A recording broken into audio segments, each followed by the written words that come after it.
2,00,000 రుణమాఫీ 6 గ్యారంటీలని సంపూర్ణంగా అమలు చేసి చూపించాలి. ఇక రిజైన్ చేస్తారా అన్నటువంటి మాటలపై రిజైన్ చేస్తా అన్నటువంటి గవర్నర్ ఫార్మాట్లో రిజైన్ ప్రిపేర్ చేసినటువంటి హరీష్ రావు కూడా స్పందించారంట. ఇక రాష్ట్రంలోని రైతులందరికీ ఆగస్టు 15వ తేదీ నాటికి రుణమాఫీ 6 గ్యారంటీలను సంపూర్ణంగా అమలు చేసి చూపించాలని రేవంత్ రెడ్డిని ఉద్దేశించి హరీష్ రావు వ్యాఖ్యానించారు. వీటిని అమలు చేస్తే ఎమ్మెల్యే పదవికి రాజీనామా చేసేందుకు తాను సిద్ధంగా ఉన్నానని, లేదంటే మీరు రాజీనామాకు సిద్ధంగా ఉన్నారని ఆయన సవాలు విసిరిండ్రు. నాకు పదవులు రాజీనామాలు కొత్త కాదు.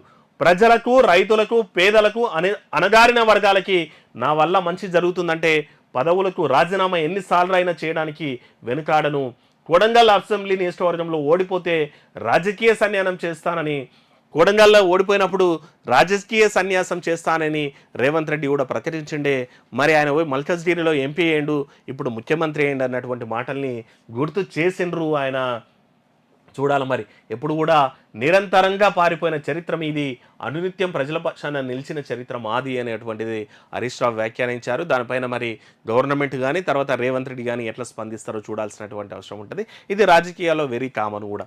రేవంత్ రెడ్డి అయినా సరే, కేటీఆర్ అయినా సరే, హరీష్ అయినా సరే, ఇంకో అయినా సరే, రాజకీయాల్లో ఈ సవాళ్ళు, తొడగొట్టడాలు, పడగొట్టడాలు ఇవన్నీ కూడా కామన్.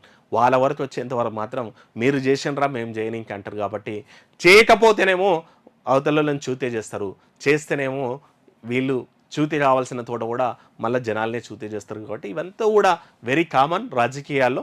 సో చూతి అనే పదం అనేటువంటిది వాడొద్దు స్క్రీన్ మీద. కానీ మనం పిచ్చోళ్ళం మొత్తం మీద. అయితే పొలిటీషియన్స్ అందరూ బాగానే ఉంటారు కాబట్టి పొలిటీషియన్స్ మాటల్ని సీరియస్గా తీసుకొని మనం జబ్బలు జరుచుకోవద్దు. వాళ్ళు తొడలు కొడతాడు, మెడలు పడతారు, ఇవన్నీ జరుగుతాయి. ఇక